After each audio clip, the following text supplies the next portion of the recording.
안녕하세요. 더메드 영어 강사 방정은입니다. 자, 지금 이 시간에는요, 여러분들이랑 얼마 전에 치러진 6월 모의평가에 대해서 얘기를 좀 나눠보려 해요.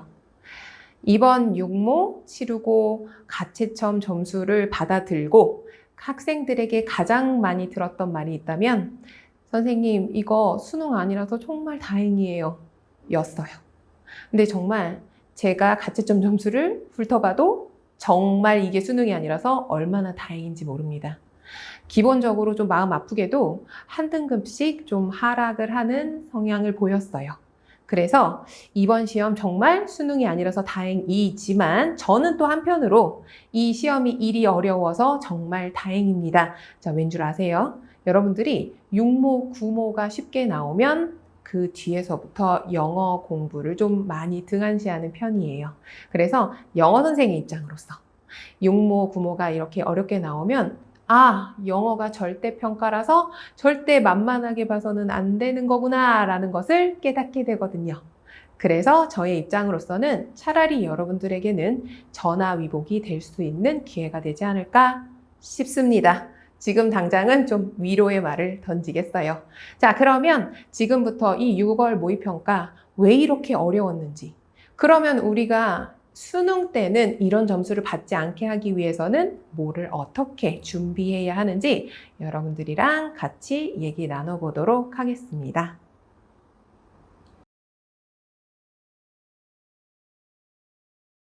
자, 그럼 일단 6월 모의평가에 나온 전체적으로 한번 총평 얘기 한번 해볼까요? 자, 지문의 난이도. 우리 지문의 난이도 작년에 혹시 교육부가 발표한 거 기억나요? 그래서 제가 갖고 왔어요. 전문적인 내용 또는 관념적이고 추상적인 내용이어서 해석하고도 어려운 문장 이런 거 안 내겠다고. 그래갖고 내가 요번에 수특 영도까지 훑어봐도 이제 수능 완성이 나오긴 했지만 영도까지 정말 이 추상적이고 관념적인 내용이라면 우리가 칸트를 빼먹을 순 없잖아. 근데 칸트가 한 번도 안 나왔어. 솔직히 한편으로는 전 좀 애석하기는 해요. 근데 그런 내용들을 모두 다 뺐어요. 그러고 공교육에서 다루는 일반적인 수준보다 과다하게 길고 복잡한 문장? 이런 문장? 맞아요. 많이 없어요. 그리고 선택지도 뭐 길고 복잡한 구문? 맞아요. 없어요. 그래서 여러분들이 지금 지문의 난이도 실제로 따지면 쉽다라기보다는 그래도 할만했다. 여러분들도 아마 느끼셨을걸요? 이렇게 한번 쓱 읽으면서 무슨 얘기인지는 알겠는데 읽히는데 라고 했을 거예요. 그래서 지문의 난이도는 실제적으로 그리 어렵지 않았다. 여러분들이 수특, 독연, 영어 또는 고등학교 때 교과서에서 한 번쯤은 좀 봤을 만한, 우리가 그럼 소재에 대해서 얘기를 해보면 예를 들어 뭐 매체라든지 언어 또는 창의성, 외부적인 환경의 문제, 탄소 배출권 이런 것들이 이제 다소를 이루게 되어 있었어요. 그래서 여러분들이 와우 이거 무슨 말이야? 나 진짜 처음 봐. 이런 내용은 아마 없었을 거예요. 그러면 뭐가 그렇게 어려웠느냐에 대해서 우리가 한번 얘기를 해볼까요? 그럼 이번엔 독해 기술 단서. 여러분들도 아마 기사를 통해서 좀 슬쩍 봤을 거예요. 독해 기술 단서가 그리 많이 포진되어 있질 않았어요. 그래요, 맞아요. 독해 기술은 요령이고 꼼수일 수 있어요. 맞아요. 그거는 독해 실력이라기보다는 정말 기술, 요령이에요. 근데 그런 것들 좀 나오면 좋잖아요. 그죠? 그것도 나름 우리가 일명 알고리즘이라고 하는 논리적인 추론을 할 때 쓰는 사인포스트 같은 아주 유용한 아카데미 학문적인 영어에서는 기본적으로 필요한 아이들인데 그 아이들이 많이 숨겨져 있거나 없었어요. 그러니까 뭔가 조금은 우리를 가이드 해줄 수 있을 만한 아이들을 보기가 힘들었던 거죠. 그러니 더 여러분들이 우왕좌왕했을 수도 있겠습니다. 자, 근데 그것보다도 더 여러분들의 발목을 붙잡았던 게 바로 뭐예요? 선지 변별력이요. 선지를 일단 지문을 딱 읽었어. 선지에 왔어. 그래서 아마 기존에 있던 기조대로라면 한 2개? 진짜 많게는 3개까지도 걸을 수 있었어요. 근데 이번에 정말 소재가 1, 2, 3, 4, 5번에 다 들어있던지 소재 플러스 그래서 이 소재가 좋다는 거야 나쁘다는 거야 라는 내용까지도 한 3개의 선지가 다 담고 있는 그리고 선지 자체가 해석하기가 조금 난해한 그런 지문들도 들어와 있었습니다. 자, 그러다 보니 여러분들의 체감 난도가 굉장히 높았을 거고, 그래서 시간을 쓰느라고 정작 많은 문제들을 풀어냈던 친구들조차도 몇 문제를 스킵할 수밖에 없다거나 이런 일이 좀 벌어졌네요. 근데 이게 이렇게 어려워도 되나요? 정말 혀를 내둘렀지만 실제로는 이게 작년 바뀐 기조가 아주 딱 맞아떨어진 거라고 밖에 우리는 인정할 수밖에는 없어요. 왜냐하면 작년에 바뀐 기조가 뭐였어요? 방금 보여줬던 것처럼 교과서에 기반한 거. 교과서의 빈출 어휘를 활용해서 문제를 내겠다 해서 정말 단어들의 어휘의 수준은 그리 높지 않았어요. 그리고 이 교육부가 발표했던 게 뭐냐? 선지가 편지에다 변별력을 두겠다고 했어요. 맞아요. 선지가 어려웠어요. 그래서 여기서 얘기했었던 게 뭐냐면 지문을 자세히 들여다봐야 문제를 풀 수 있다라고 했거든요. 다 얘기를 해줬어요. 그러니 우리는 그냥 그거대로 준비를 했었으면 되는데 아직까지 우리는 익숙하지 않은 것 같아요. 네. 그래서 많은 시행착오를 아직 좀 겪어야 될 것 같습니다. 근데 그 시행착오가 이전의 생각들을 그대로 가져갈 것인지, 이렇게 바뀌었으니 어쩔 수 없이 어렵다 하는 게 아니라, 아, 이렇게 했으니 나는 그럼 앞으로 이렇게 준비를 해야 되겠다. 그게 서 있는지, 그거를 우리가 주안점으로 둬야 되겠어요. 네. 그러면 우리 이번 시험 얼마나 어려웠는지, 여러분들이 정말 얼마나 못 풀어냈는지 저희 오답률 한번 확인해 볼까요?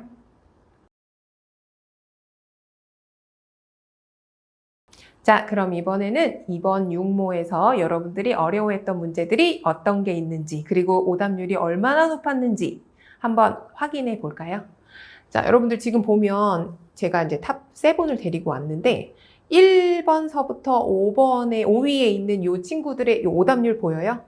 다 80%가 넘어가요. 근데 작년 수능 기억나요? 33번 문제가 이의 신청이 10몇 건이었어요. 실제적으로 영어가 이의 신청권이 나온다는 게 쉽지 않은 일인데 작년 33번 문제, 다들 아마 작년 수능을 경험해 본 친구들은 다 기억할 거예요. 와, 이게 문제라고 논란이 어마무시했었어요. 정말 기억 안 나면 제 수능 해설 영상을 참고해 보시면 되겠습니다. 자, 거기 해설 영상에서도 얘기했다시피 막 정말 어떤 유튜버는 이거 출제한 사람 나와보쇼 막 이런 얘기까지 했었단 말이에요. 근데 그 문제가 바로 80%를 그 문제만 80%였거든요. 그리고 나머지는 다 70%를 웃돌았어요. 근데 이번에는 1번서부터 이 5번, 이 순위에 있는 이 5개의 문항 이 전체가 다 오답률이 80%를 넘어요. 10명 중에 8, 9이 틀렸다는 거예요. 그러니 이게 지금 배점들이 보면은 3점짜리도 있고 2점짜리도 있지만 이거를 10명에서 전에는 한 6명, 7명이 틀렸다면 8, 9명이 틀렸으니 기본적으로 등급이 하향 곡선을 그릴 수밖에 없었다는 거죠. 그럼 이 문제들이 왜 이렇게 어려웠나? 우리 이제부터요, 1위서부터 6위까지 좀 살펴보려 해요. 그러고면서 우리가 나눠야 되는 얘기가 다시 한번 뭐라고요? 그럼 이 문제를 준비하기 위해서는, 대비하기 위해서는 어떠한 것들을 내가 보완해야 되는지 그거 함께 얘기 나눌 거예요. 자, 그러면 첫 번째 문제서부터 한번 보실까요?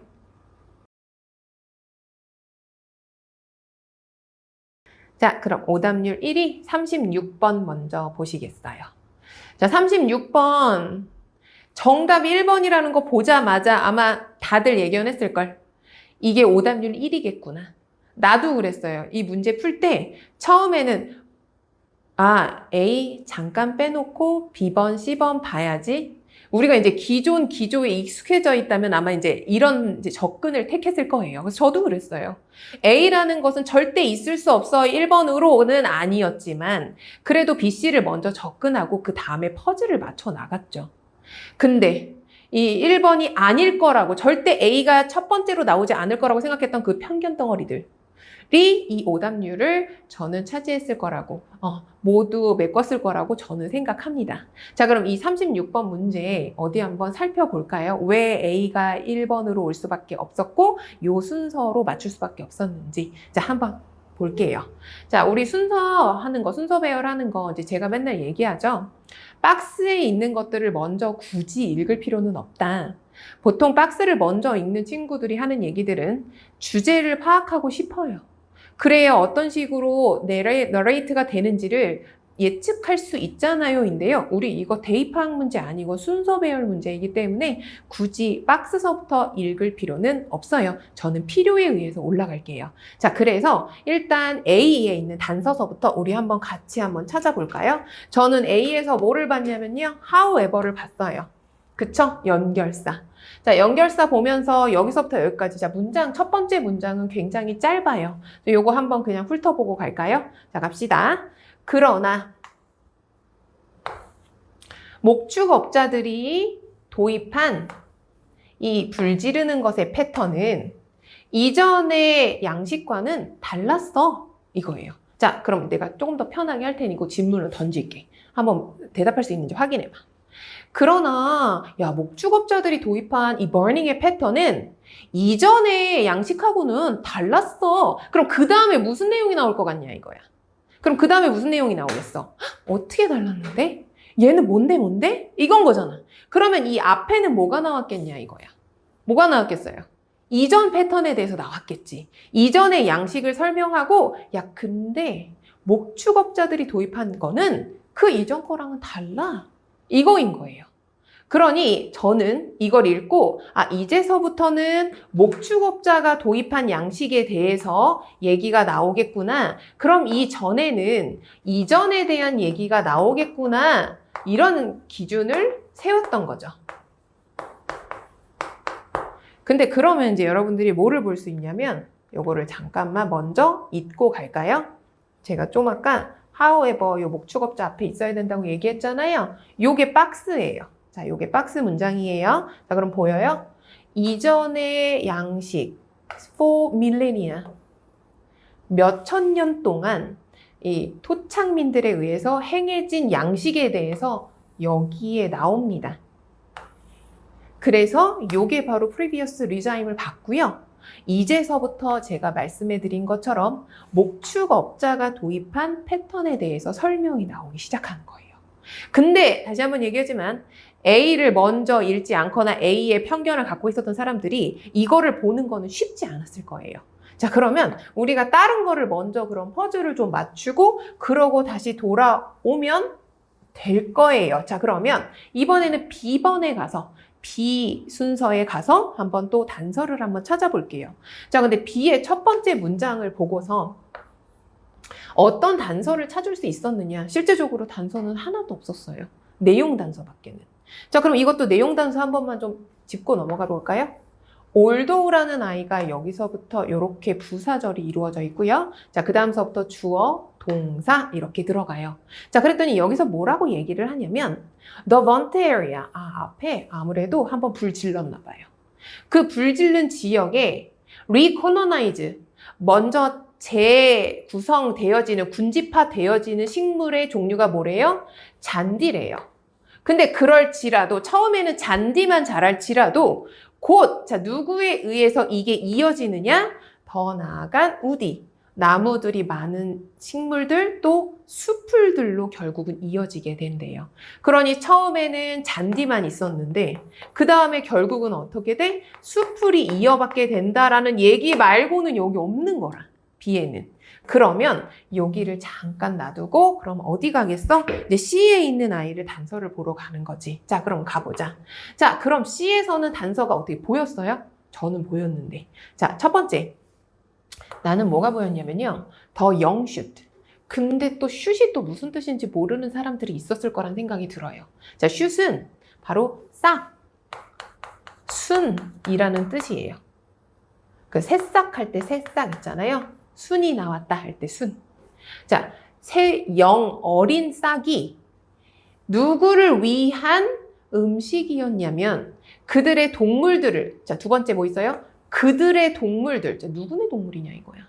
그들의 동물들을 위한 음식의 원천이었는데, 자, 요거 하나 더 있죠, 단서 뭐예요? 그들이 돌아왔을 때, 그들이 돌아왔을 때 얘네들을 위한 음식이래. 그러면 얘네가 이 전의 맥락에서 뭘 했었어야 하는 거죠? 이 동물들? 떠났어야지. 돌아오려면 어떻게 해야 돼? 여기 있는데 돌아올 수 있어? 없지. 어디를 가야 다시 돌아오겠지. 그래서 나는 그 내용을 찾으러 간 거죠. 자, 그러면 어디 한번 그거를 한번 슬쩍 볼까요? 자, 갑니다. 자, 나 얘네가 돌아와야 된다고 했어. 동물들. 근데 A에, 자, 문장 한번 볼까요? 자, when conditions allowed. 상황이 어떤 조건이 허락이 되어지면 그들이 이제 불을 놔요. 자, 아까 전에 목축업자들이 이제 불을 놔요. 자, 근데 얘네가 뭐 할 때 이제 불을 넣냐면요. 겨울을 위해서 동물들을 move out, 이동시키는 거예요. 아, 너네 이제 겨울 오니까 너네 저리 가 해서 불을 일부러 놔요. 그럼 이제 동물들이 어떻게 다 도망가겠죠? 그래서 동물들이 다 move out, 이동한다라는 얘기가 바로 A에서 나옵니다. 그래서 그 다음 문장에 뭐라고 나오냐면요. 이것이 clear woody vegetation, 이런 식물들을 다 싹 없애요. 그리고 나서 자 여기 아까 전에 영숫 우리 새싹 순 나오려면 일단 또 뭐 해야 돼요? 나무들이 다 잘리거나 뭐 숲들이 다 없어야 순이라는 게 나올 수 있겠죠? 여기 보입니다. 새로운 플랜트 글로스, 새로운 식물의 성장을 촉진해요. 자, 그러니 어떻게 이어질 수 있어요? 애들이 겨울 돼서 다 갔었네. 아, 얘네 돌아오고 새로운 플랜트 그로스 성장하네. 아, 새순이 돋았나 보다 해서 A에서 C로 맥이 이어지게 돼요. 자, 그러면 A에서 C는 하나를 맞췄죠. 그럼 이제 우리의 문제는 뭐예요? B를 어디에다 놓느냐예요. 자, 그러면 우리 B를 어디 한번 왜 C를 이어야 되는지에 대해서 얘기를 한번 해볼까요? 자, 좀 아까 이제 C를 이제 C의 맨 마지막 부분을 좀 봐요. 자, 갑니다. 자, 그러나 그 관행은 또한, 자, 뭐 하는 경향이 있었냐면, 실제로는, 자, 봐요. 그것이 원래는 통제하려고 의도를 했었던 수풀의 성장을 오히려 강화하는 경향이 있었대요. 자, 그러니까 얘는 조금 원래 의도에 좀 실패한 것 같은 느낌이야. 근데 어떤 게 실패했어요? 원래는 얘네의 성장을 다 컨트롤해서 즉 없애고 싶었어. 근데 오히려 얘네가 강화되었단 말이야. 그러면 이 밑에서부터 이제 무슨 얘기 나오겠어? 아, 원래 나 얘 없앨라 그랬는데 뭐야 얘 이렇게 잘 자라잖아가 나와야 되는 건 거지. 근데 이제 B에 아까 우리 슬쩍 봤었던 거 생각나? 이제 싹 다 없어지고 나서 이제 누가 가장 먼저 나와? 잔디가 가장 먼저 나와. 잔디까지는 괜찮아. 얘는 시러브는 아니니까. 근데 바로 그 다음에 뭐가 나와? 곧! 아까 얘기했었죠? Further woody plant and shrub가 이어받아요. 그러니까 결국 얘네 없애고자 해가지고 얘네를 없애고자 해가지고 불을 놨는데 오히려 얘네가 더 풍성해지게 되는 이런 일이 벌어지네요. 그게 바로 요 맥을 이어받게 되는 건 거죠. 설명을 하고 있어요. 그래서 마저 읽어보면 그럼 그렇게 다시 자란 애들 예방하려면 어떻게 해야 돼? 또 불질러야 돼. 이렇게 끝. 이런 내용을 가진 글입니다. 자, 그러면 이 36번 문제가 왜 이렇게 어려웠냐고요? 저 실제적으로 순서 배열한 거 전에 동영상들을 좀 보시면 이렇게 지문이 전체적으로 다 들어와 있었던 적이 없어요. 왜냐면요, 저는 독해 기술 단서를 사용하기 때문에 굳이 지문을 전체적으로 다 훑지 않고도 풀 수 있는 방식에 대해서 많이 설명을 해왔었어요. 근데 이 36번 기술 싸움만으로는 부족한, 즉 아까 얘기했다시피 요령, 어찌 보면 꼼수를 부릴 수 없는 그런 지문인 건 맞아요. 내용을 전반적으로 훑어서 아까 전에도 얘기했다시피 자세히 글을 들여다보고 내용을 다 이해해야 문제를 풀 수 있는 그런 글을 가져다 놨어요. 자, 그러니 1번이 답이어서도 당황했겠지만 전체적으로 글을 읽어야 하니 그 또한 여러분들을 당황스럽게 만들었을 거라고 예측합니다. 36번 정말 어려운 문제였으면 맞습니다. 다음으로 넘어갈까요?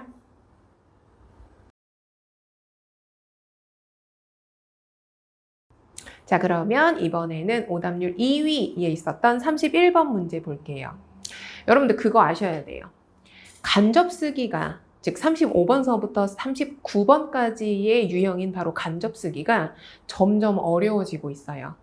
근데 이제 기존 기조에 따르면 여러분들이 가장 겁내하는 유형이 뭐예요? 빈칸이에요. 근데 실제적으로 빈칸이 오히려 간접 쓰기보다 단답으로 끝낼 수 있는 그런 확률이 많고, 간접 쓰기가 오히려 상대적으로 어려워지다 보니 이 빈칸 문제가 좀 쉽게 느껴지는 경우가 더 많아지기 시작을 했어요. 그러니 부디 제가 한마디만 하고 넘어가면 빈칸 문제 좀 스킵 좀 하지 말아요. 빈칸 문제 보고 쫄고 빈칸은 일단 나중에 풀어야지 하고 제발 넘어가지 좀 말아요. 맞아요. 이번엔 건 어려웠어요. 알아요. 어려웠어요. 근데 그 또한 간접 쓰기보다는 쉬웠어요. 그러니 여러분들 7월서부터 치러지는 학평이며 수능 때까지, 구모 수능 때까지 빈칸을 공략하는 걸 꼭 연습하셔야 해요. 자, 그러면 이 31번 문제 저랑 같이 보시고 어떻게 준비하면 될지에 대해서도 또 같이 얘기를 나눠볼 거예요. 자, 그럼 어디 한번 지문을 좀 볼까요?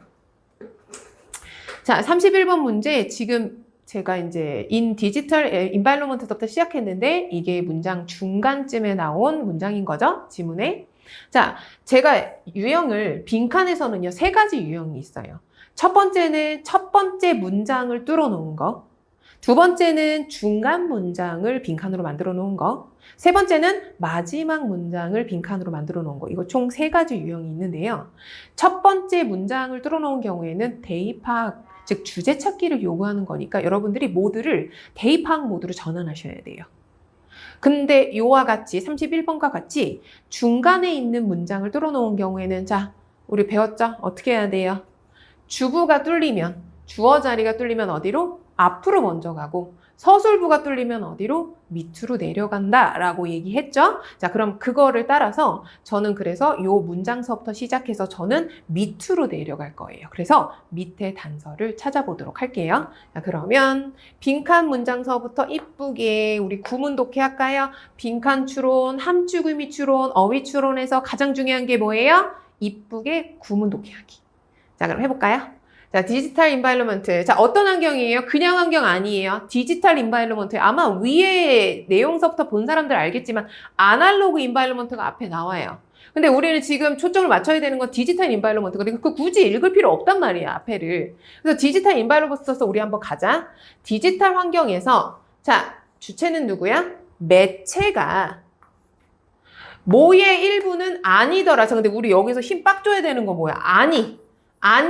아닌 거지. 인 거가 아니라 아닌 거. 그래갖고 너네가 찾으면 어떻게 해야 돼? 뒤지기 한 판에서 갖고 와야 되잖아. 이거 많이 강가는 사람들 있어요. 자, 우리 다시 한번 뭐라고? 뭐의 부분이 아니더라. 요거 찾을 거예요. 자, 그럼 매체는 뭐가 아닌데? 갈게요. 자, 가자요. 주어. A bit stream. 근데 여기서부터가 저는 솔직히 너무 속상했어. A bit stream을 아는 애가 얼마나 있을까 싶은 거 있잖아요. 이게 이제 뭐 용어적으로 보면 이제 비트 스트림, 뭐 컴퓨터에서 이제 데이터, 전송되는 데이터들. 우리 왜 몇 비트 뭐 이런 말 하잖아요. 그죠? 그리고 스트림, 너네 스트리밍 하잖아. 왜 정보가 데이터가 그렇게 흐르는 거, 정말 스트림이 원래 흐름이잖아요. 그래서 지금 이게 비트 스트림을 보자마자 디지털, 비트 스트림, 컴퓨터, 그러니까 데이터를 떠올렸어야 되는데 비트 스트림? 이게 뭐지? 이런 친구들 되게 많았을 거예요. 맞아요. 저도 처음에는 비트스트림이 뭐야? 이렇게 지나가긴, 설마 그거? 이렇게 하고 지나갔거든요. 그러니 소재적으로 이게 매체 이야기, 흔하잖아, 왜? 라고 할진 몰라도 어휘가 나름 제 입장에서는 좀 전문 용어가 들어온 게 아닌가? 이런 생각도 살짝끔 들었어요.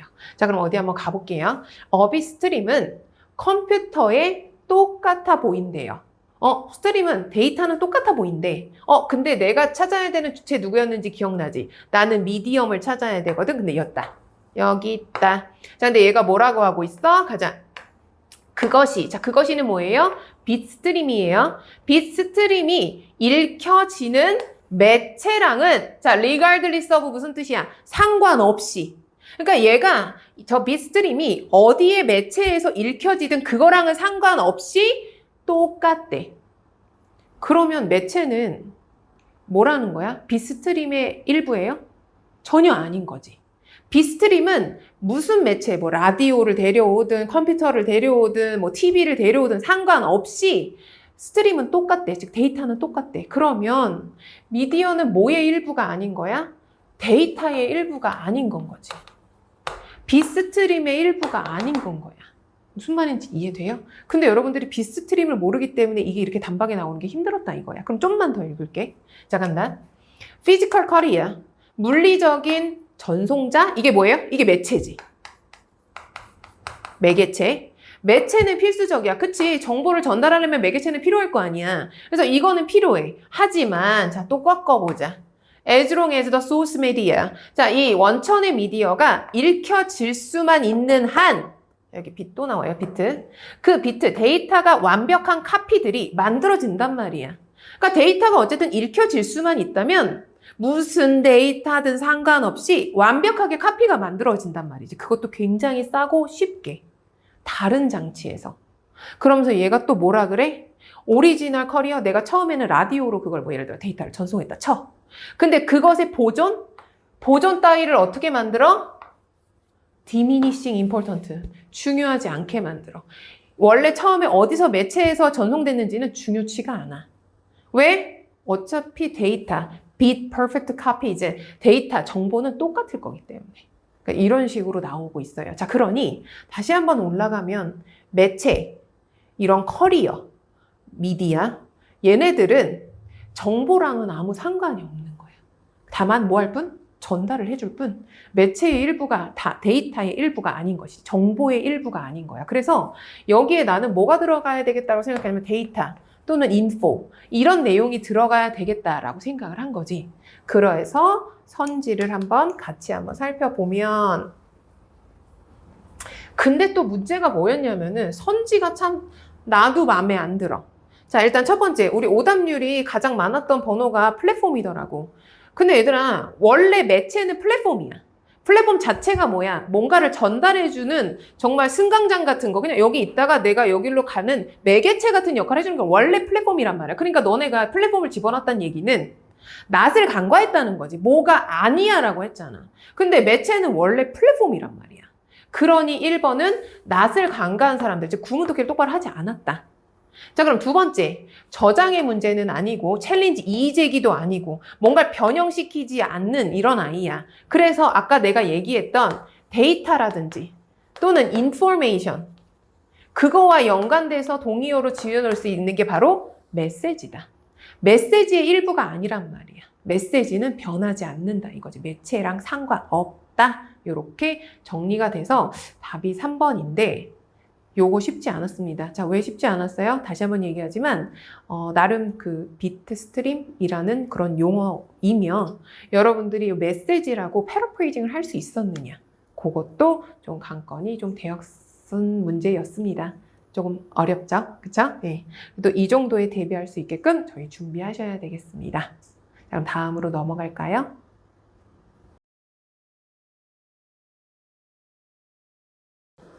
자, 그러면 39번 문제 한번 같이 볼까요? 자, 39번 문제 또한 쉽지 않았어요. 제가 보통 이제 해설 영상 같은 거 보면은 어려웠어요 하는 문제들이 보통 이제 한두 문제 정도 있는데 이번엔 좀 많네요. 심지어 어법도 조금 짚고 넘어가고 싶어서 어법도 여기다 가져다 놓았고요. 그래서 탑 5까지는 아마 제가 좀 이런 비슷한 얘기들을 계속 하지 않을까 싶네요. 자, 그럼 39번 문제는 왜 어려웠었나 얘기 한번 나눠볼까요? 자, 일단 우리 39번 문장 삽입 문제는 어떻게 푼다? 박스에 있는 문장을 먼저 보면서 단서를 찾는다. 그래서 이 문장은 이쯤 얘기하는 곳에다 갖다 넣으면 좋겠는데 요걸 파악해야 되는 문제죠. 자, 그러면 박스 I 먼저 볼까요? 자, 단서 찾았다. This active involvement. 자, 이 적극적인 포함, 개입, 몰입 뭐 다 좋아요. 일단 아직 우리가 이 글의 지문의 맥을 모르기 때문에 이게 개입이 될지 몰입이 될지 포함이 될지 그거는 모르니까 뭔가 아무튼 적극적으로 이 안에 들어가나 보다 이 정도면 돼요. 이 적극적이 들어가는 것이 봐보면 뭐에 기반을 주냐 그 작품의 심미적인 처리 심미적인 사고 처리, 그리고 의미의 숙고, 이거의 깊이에 대한 기반을 제공한다. 자, 편하게 얘기하면 뭐예요? 네가 이렇게 적극적으로 여기에 몰입하니까 야, 그 작품에 심미적으로 사고할 수 있는 거며 이 의미에 대해서 숙고하고 성찰하는 거 이게 깊이감을 얘가 제공하더라고. 이 얘기인 거예요. 자, 그러면 아무래도 이 활동 어떤 활동인 것 같아요? 이 작품? 이렇게 그냥 한번 쓱 보면 아는 작품 같아요? 그렇지 않죠? 여러분들이 뭔가 깊이 몰입하고 적극적으로 개입할 수 있는 그런 작품이어야 할 것 같아요. 자, 그러면 한번 쓱 보면서 단서를 찾을 건데요. 자, 또한 제가 접근할 수 있는 방법 중에 하나는 또 뭐예요? 이 박스에 단서가 많지 않으면 지문의 단서가 있다. 그래서 보통 한번 쑥 훑으면서, 자, 우리 단서 3개 알잖아. 대명사, 정관사, 연결사, 그 아이들을 쫙 찾고 다닌단 말이에요. 그래서 그 사인 포스트를 기점으로 앞뒤의 응집성을 맞춘단 말이죠. 근데 자, 이 문제가 또한 왜 어려웠다? 아까 전에 총평할 때 얘기했죠? 독해 기술이 많지가 않았어요. 정말 많지 않았어요. 어떻게 있냐고요? 딱 단 하나. 4번 문장에 더스 하나밖에 없었어요. 그러니 정 같아 쓰면은 한 명 한 명 이렇게 보면서 기본적으로 한 3문장 정도에는 좀 들어가 있어서 너랑 너는 이어지니까 네 사이엔 못 들어가겠네? 너랑 너가 뭐야 데이인데 데이라고 받을 사람이 없잖아. 아유 너잖아. 뭐 이런 식으로 문제를 풀었었다면 그게 조금 불가능했다는 거죠. 자, 하지만 나는 굴하지 않고 어떻게 했겠어요? 이 더스를 기점으로 앞뒤의 맥을 파악한 건 사실이기는 해요. 자, 그러면 위로부터 훑으면서 어떤 것들을 제가 봤는지 여러분들이랑 같이 한번 의식의 흐름을 해볼까요? 갑시다. 자, 위에서부터 이렇게 쓱 내려오면서 1번 문장에서 이제 눈에 떴던 거는 바로 representation, painting이든 play든 뭐 아무튼 stories든 어쨌든 representational, 아트의 맥락에서 representation이 뭐예요? 자, represent 하면 우리가 대표하다, 표현하다 라는 뜻이죠. 자, 그래서 이 아트에서는 구상주의라고 합니다. 구상주의라는 것은 뭘 얘기하냐면 여러분들이 알고 있는 거예요. 쉽게 얘기하면 정물화. 있는 그대로 표현하는 거. 사과를 놨어? 그럼 사과를 있는 그대로 무슨 뭐 빛의 음영이니 이런 것들까지도 다 그대로 살려서 표현해내는 거. 이게 바로 구상주의예요. 자, 그러니 이 글 같은 경우는 저희가 심미적으로 막 숙고하고 의미를 파악하고 그럴 필요가 있을까요?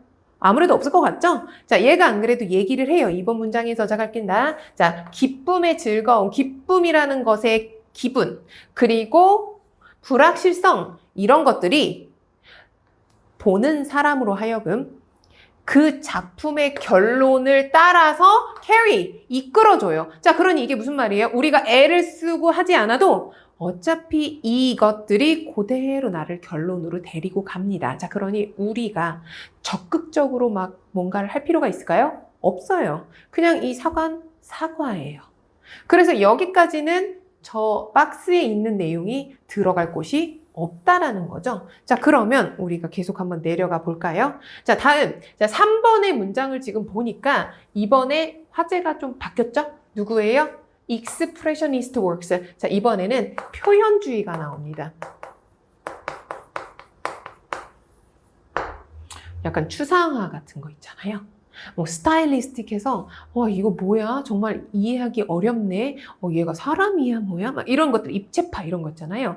그런 표현주의적인 작품들에 대해서 얘기가 나와요. 그래서 저는 여기 4번에 더스가 있기 때문에 요 3번 문장과 4번 문장의 응집성을 좀 확인하고 싶었던 거죠. 자, 그럼 같이 한번 볼까요? 자, 표현주의적인 작품에서 새로운 스타일. 오케이. 일단 되게 새로워요.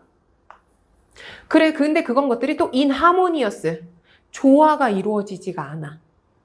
subject matter, 그 주제와 그것도 어때? against, 반대되어서 조화가 안 이루어져. 와, 이거 뭐야? 이게 정말 사람을 나타내는 거 맞아? 아니, 주제가 사람이라니. 이게 사람이 어딨어? 이런 거 있잖아요. 근데 이런 것들이 그렇게 함으로써, thereby, 그럼으로써 뭐를 만들어요? disquieting, 불안한 atmosphere, 불안한 분위기를 만들어요. 그러니 어때요? 왜 불안해져요? 이거 뭐지? 좀 아까 했잖아. 이거 뭐지? 나 모르겠는데? 야, 어디 사람 보여? 난 모르겠어. 이런 상황을 지금 만든 거예요. 그러니 여러분들이 지금 이해가 돼요, 안 돼요? 이 작품이 이해가 안 되는 상황을 얘가 이런 식으로 좀 묘사를 했어요. 이게 바로 표현주의 작품의 특징이래요. 자, 그러면 4번 문장으로 한번 이어져 볼까요? 자, 갑니다. When the work is less readable. 자, readable, 읽을 수 있음인데 얘가 뭐래요? less 하대요. 자, 그러면 이제 갑니다. 그 작품이 덜 읽기 쉬울 때, 덜 읽혀질 때, 앞에서 뭐라 그랬어요? 이거 뭐야? 내가 했잖아요. 그쵸? 그러니, 바로 요 왼절, 부사절에 나온 요 말은 요 앞에 문장을 그대로 받아서 잘 이어받았어요, 맥을. 그러니까 얘가 이런 식으로 뭔가 불안하게 조화가 이루지 못해? 이렇게 읽기 힘든 작품을 만났을 때, 그러므로 우리는 뭐 하게 된다? 관습적인 형태에서 우리는 departure, 출발해야겠는데? 즉, 우리가 예전에 하던 대로 보면 안 되겠는데? 그래서 우리에게 얘가 뭐를 상기시켜요? 야, 심미적인 태도가 필요해! 라고 여기에 바로 심미적인 태도가 나옵니다. 자, 우리 박스에 뭐 있었어요? 심미적인 사고 처리 과정이 나왔었죠? 여기에 드디어 심미적인을 따옴표로 용어를 데리고 들어옵니다. 자, 그러니 이제부터 우리 뭐 해도 돼요? 심미적인에 대해서 얘기해도 돼요. 자, 여러분들 그것도 아셔야 돼요. 처음으로 어떤 용어를 데리고 들어올 때 소개를 할 때는 따옴표를 들고 들어옵니다. 그게 만약에 전문 용어라면. 그러고 나서부터는 따옴표를 풀고 마음껏 사용해도 되죠. 자, 그러니 요 에스테틱 따옴표가 있는 이 구보다는 박스가 먼저 들어오서는 안 돼요. 그리고 얘네들의 응집성이 굉장히 짱짱합니다. 자, 그러니 여러분은 어디에다가 이제 놓으실 수밖에 없어요? 선택지는 하나밖에 없네요. 답은 5번입니다. 자, 그러니 지금 봐보면 5번에 들어가는 게 이런 거예요. 짠! 이거라기보다는 맥을 한번 다 훑어서 아까 전에도 얘기했죠? 전체적으로 지문을 들여다봐야 문제를 풀 수 있게 하겠다라는 교육부의 기조가 너무 잘 들어가 있어요. 짜증나지만. 자, 아무튼 그렇습니다. 자, 그러니 이런 식으로 전반적으로 읽어야 하기 때문에 다시 한번 얘기하지만 시간도 좀 오래 걸렸을 거고요. 눈에 명확하게 보이지 않았기 때문에 또 확신도 없어서 불안했을 거. 그 마음 다 이해합니다. 하지만 내용을 이런 식으로 훑을 수 있는 여러분들의 구문 독해의 힘, 그리고 응집성, 연결성, 독해 기술 이런 것들을 갖춘다면 충분히 푸실 수 있을 거라고 생각합니다. 자, 그럼 우리 다음 문제 한번 보실까요?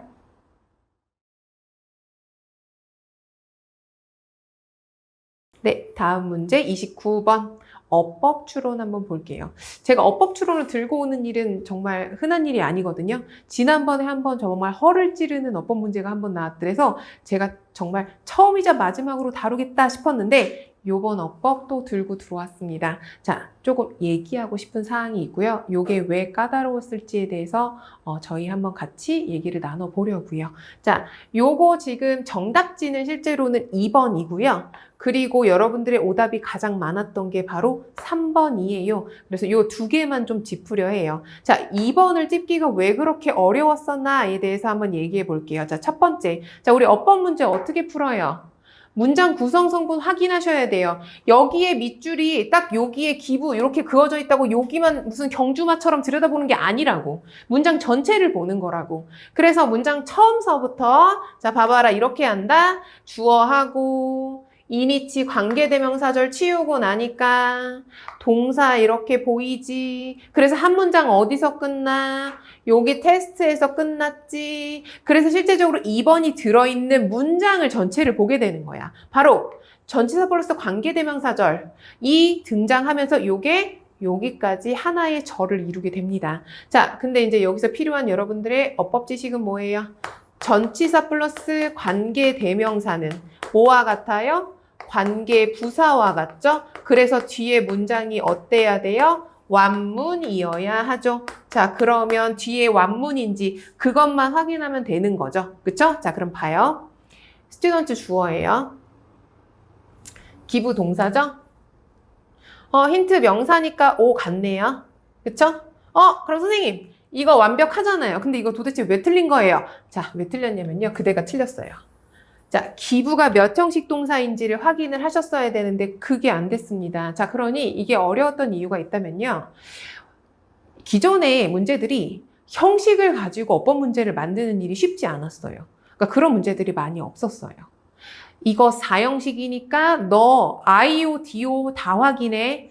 너 이거 5형식이니까 5형식에서 이 동사는 목적 보호 자리에 동사 원형 갖고 온다. 투부정사 갖고 오는 거 너 알지? 그거 꼭 따져봐라.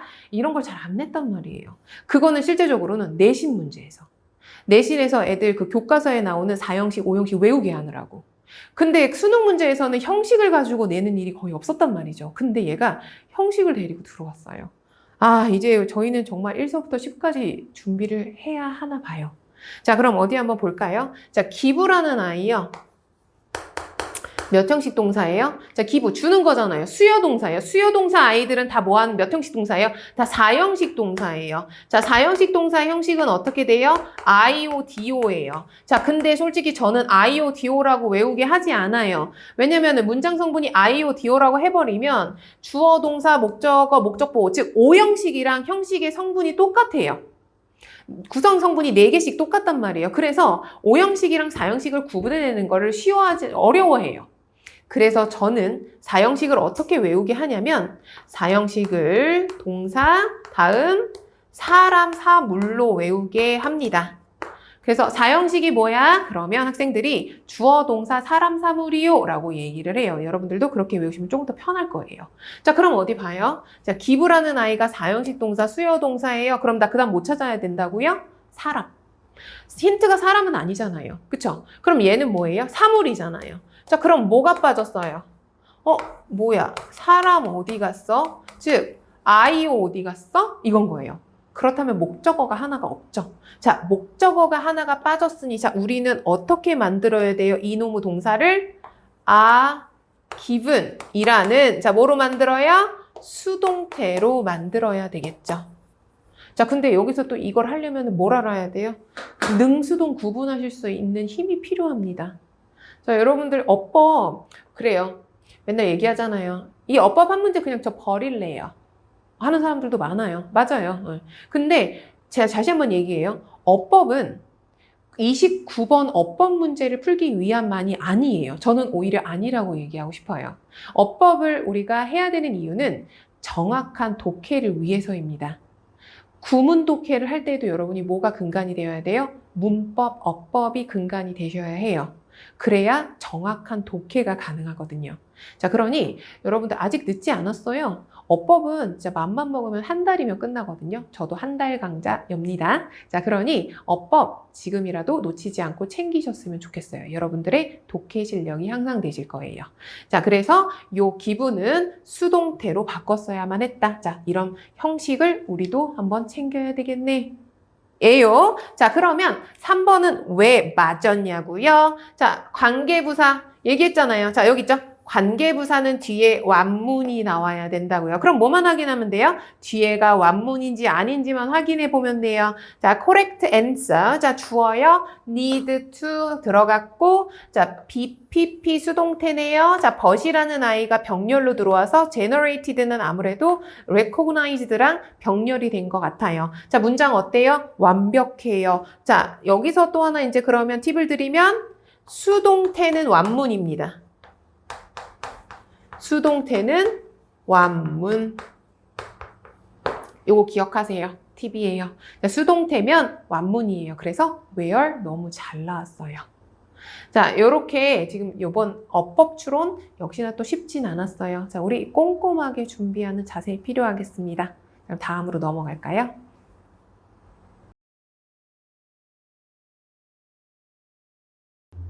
자, 우리 마지막 37번 문제 좀 함께 볼까요? 자, 37번 문제는 제가 독해 기술을 사용하는 거를 좀 보여드리고 싶어서 데리고 왔습니다. 자, 37번 문제. 자, 역시나 또 박스 안 데리고 들어왔죠? 자, 그러면 나는 A의 단서서부터 볼게요. 첫 번째, 대명사 찾았어요. their role. 자, there이라는 거, they라는 거는 사람일 수도 있고 사물일 수도 있어요. 마음껏 판단해서는 절대 안 돼요. 자, 그러면 나는 이게 사람인지 사물인지를 판단하기 위해서 맥을 조금만 더 데리고 들어올게요. 바로 얘네들의 역할이 도와주고 자문을 주고 충고를 해준대요. 아무래도 대열 누구예요? 사람이에요.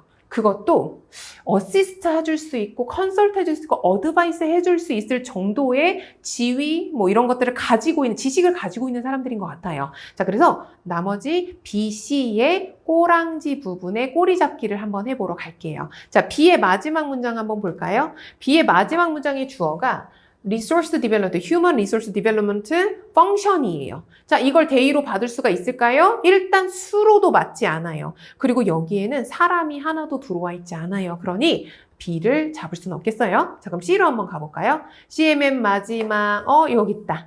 주어에 누구 있어요? 바로 전문가라는 professionals라는 내가 찾은 지식 있는 사람 여기 있네요. 그러니 얘를 바로 A의 대열로 이으시면 되겠습니다. 자, 그래서 하나가 탄생이 되죠. C 다음에 A요. 이렇게 하나를 바로 뭐로 인해서 독해 기술 대명사를 이용해서 하나의 순서를 맞추게 됩니다. 자, 그럼 이제 나머지만 맞추면 되는데요. 자, B의 단서 보이죠? For example이요. 자, 그럼 우리의 관건은 이거예요. B를 여기다 놓을 것인지 여기다 놓을 것인지거든요. 그래서 저는 이번에 박스를 데리고 들어왔어요. 자, 박스와 함께 B가 응집성이 어떤지 연결성이 어떤지 한번 확인해 볼게요. 자, B에는 for example이 있어요. 자, 그래서 한번 먼저 쓱 보니까 퍼포먼스 이밸루에이션, 즉 수행평가, 보상 시스템 이런 것들이 다 장기적인 퍼포먼스를 리인버스 강화해주는 애들이 있고 그리고 또 새로운 스킬과 지식을 발전시키고 공유해주는 이러한 모든 것들이 다 특히 중요하대요. 그러니까 뭔가를 열거를 했거든요. 이거랑 이거랑 이거랑 이거 얘네들이 중요해. 특히 이거예요. 그러면 얘네들이 뭐의 예시냐 이거지. 자, 근데 박스 봅니다.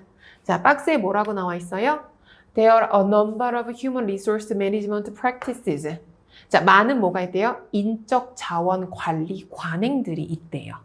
자, 생각해봐요. 제가 여러분들한테 여러분 많은 인적 자원 관리 프랙티스 실행들이 관행들이 있어요. 그러면 이제 그 다음에 무슨 얘기해야 돼요? 그게 뭔데요? 해야 되잖아요. 예, 그러니까요. 예를 들어서 이러이러한 관행들이 있어요. 이렇게 얘기를 해야 되지 않겠어요? 그래서 바로 이 B가 그걸 받아서 부연 설명을 해주고 있는 순서였어요. 그래서 B에서 시작을 합니다. 그래서 순서는 B, C, A가 되겠어요. 그래서 얘는 대열과 for example이라는 연결사를 사용해서 문제를 풀었습니다. 자, 이렇게 독해 기술이 여러분들에게는 큰 가이드가 될 수도 있으니 요거 꼭 쓰는 법 훈련해 주시기를 바래요. 자, 요렇게 해서 여러분들과 오답률 6까지의 문제들을 살펴봤습니다.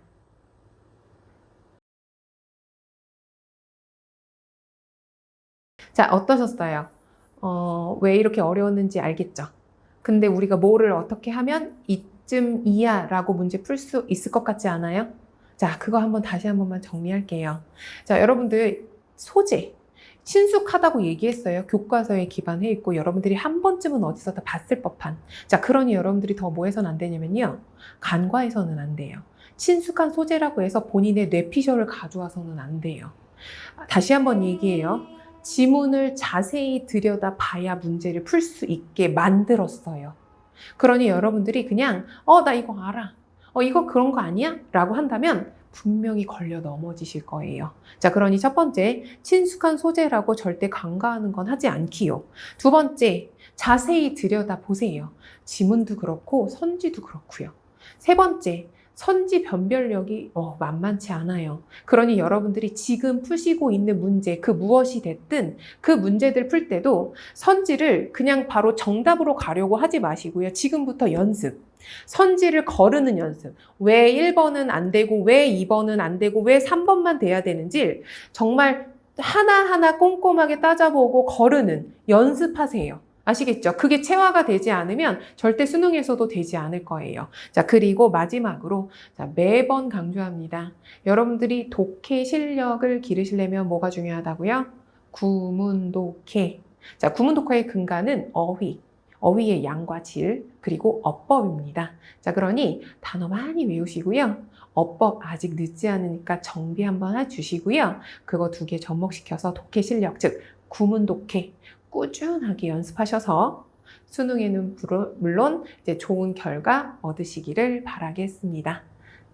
아니면 저에게 오세요. 자, 지금까지 더메드 영어 강사 방정은이었습니다. 감사합니다.